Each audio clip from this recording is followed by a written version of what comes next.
Welcome to the Unraveling the Scriptures channel. The Jewish people are widely mentioned in the Holy Scriptures, but many are unaware of aspects related to their genetics. This lack of knowledge fuels various debates about the skin color, race, and ethnicity of the ancient Israelites.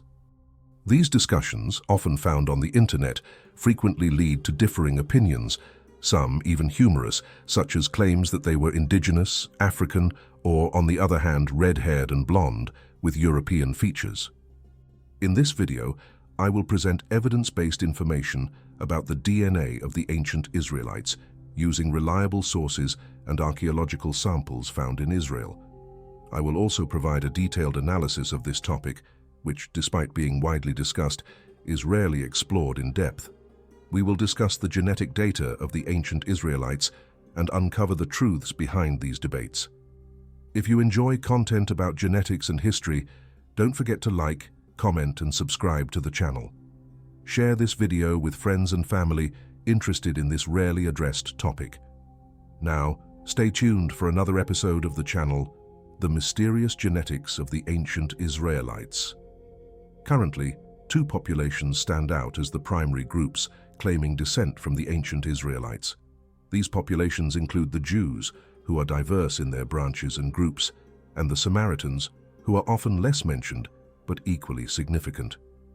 Among the Jews, three main divisions stand out: Ashkenazi, Sephardic, and Mizrahi Jews. Each of these groups has a rich cultural and historical heritage, reflecting their different geographical and cultural trajectories over the centuries. In addition to these major branches, the Samaritans are also an important part of ancient Israelite history. Although often overlooked, the Samaritans continue to exist to this day, mainly in Israel, and proudly claim their ancient Israelite origin, supported by millennia-old traditions. For those less familiar with the subject, population genetics has been a crucial tool for studying the origins and migrations of these populations.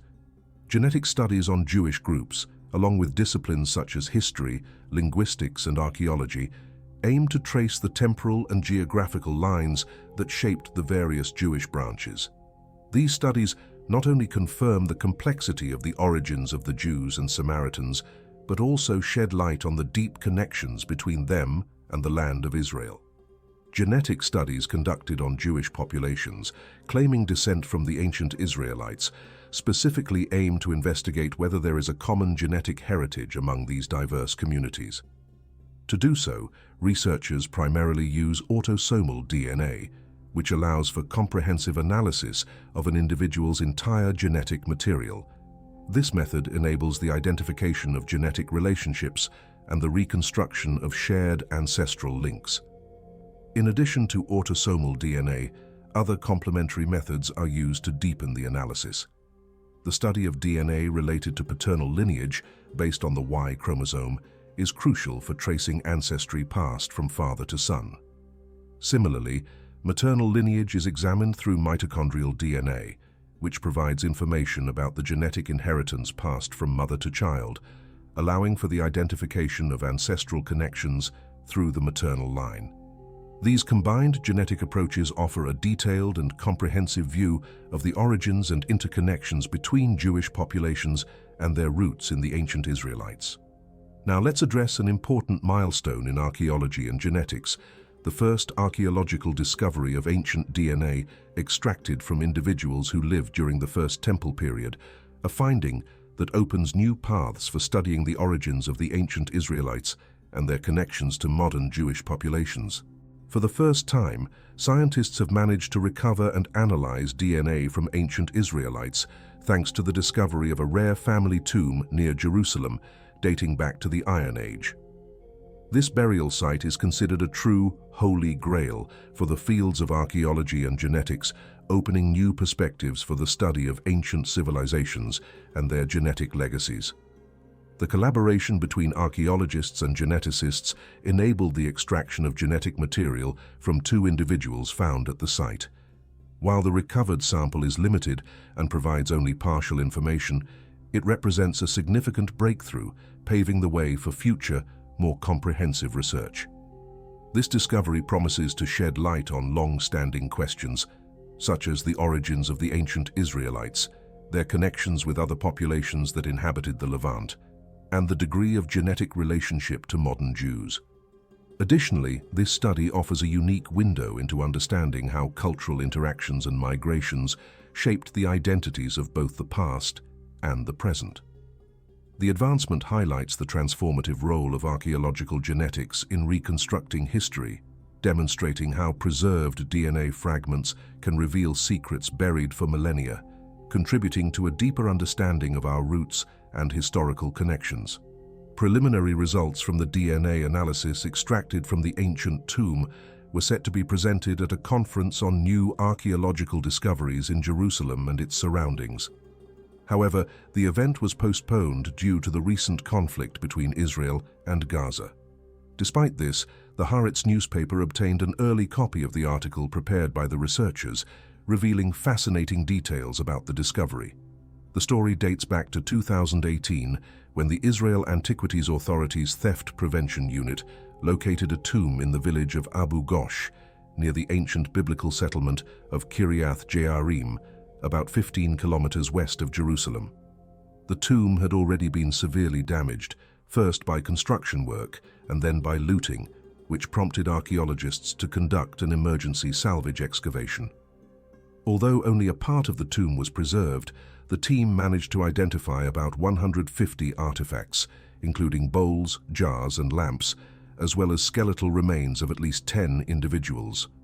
According to the archaeologists, the burials included 6 adults, 3 men and 3 women, and 4 children, including 2 infants, an older child, and an adolescent.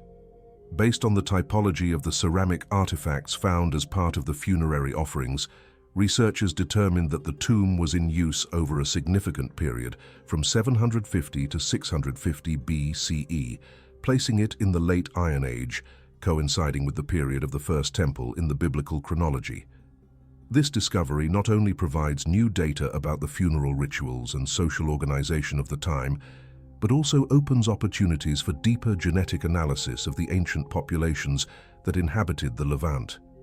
The find offers valuable clues about the cultural and biological connections between the ancient Israelites and other regional groups, as well as their relevance to the genetic history of modern Jewish populations. Now, let's explore in detail the percentage levels of ancient DNA in the Israelites, starting with the predominant component, the Levant Neolithic farmer, which corresponds to about 72% of the genetic ancestry of these peoples. This component is widely recognized as the majority fraction of Semitic DNA, present not only in the ancient Israelites and Jews, but also in other modern Semitic populations such as Arabs, Syrians, and Bedouins, as well as other Middle Eastern communities with Semitic roots.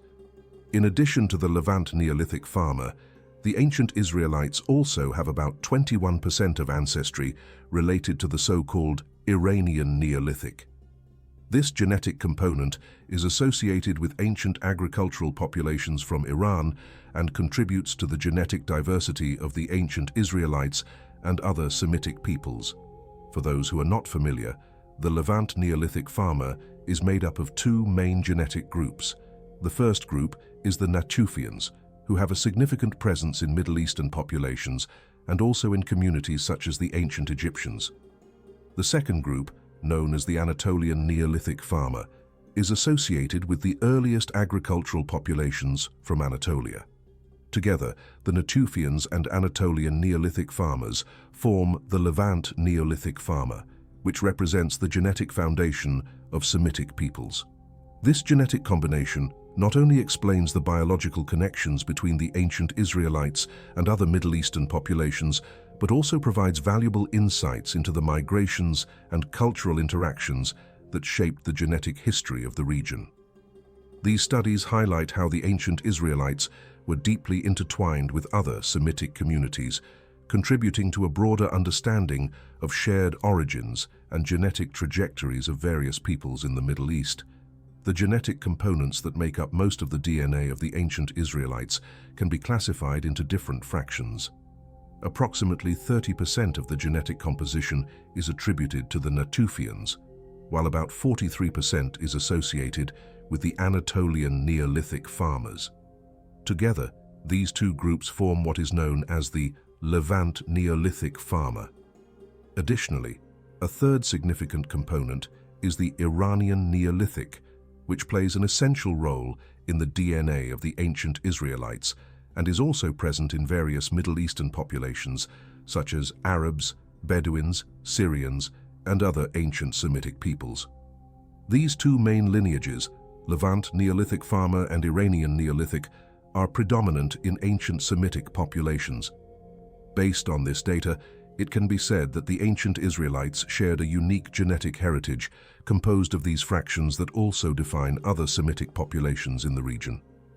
However, there is much controversy surrounding the origin and appearance of the Israelites, particularly in online discussions. Many debate whether they were black Africans, white Europeans, or belonged to another ethnicity. It is important to clarify, based on genetics, that the ancient Israelites were neither light-skinned European whites with blonde or red hair, nor black Africans. They belonged to the Semitic ethnic group, whose genetic composition reveals distinct characteristics. The Natufians, representing 30% of their ancestry, were a population with a brownish skin tone. The Anatolian Neolithic farmers, responsible for 43%, had a lighter skin tone. This genetic blend resulted in an appearance characteristic of ancient Semites. Moreover, the Iranian Neolithic component added a beige skin tone.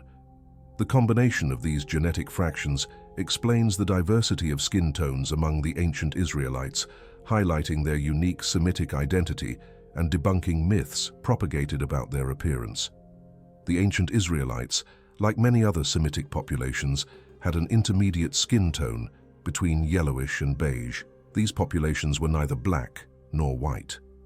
In terms of genetic ancestry, the Israelites and Semitic peoples were deeply connected to groups like the Natufians, the Anatolian farmers, and the Iranian Neolithic populations.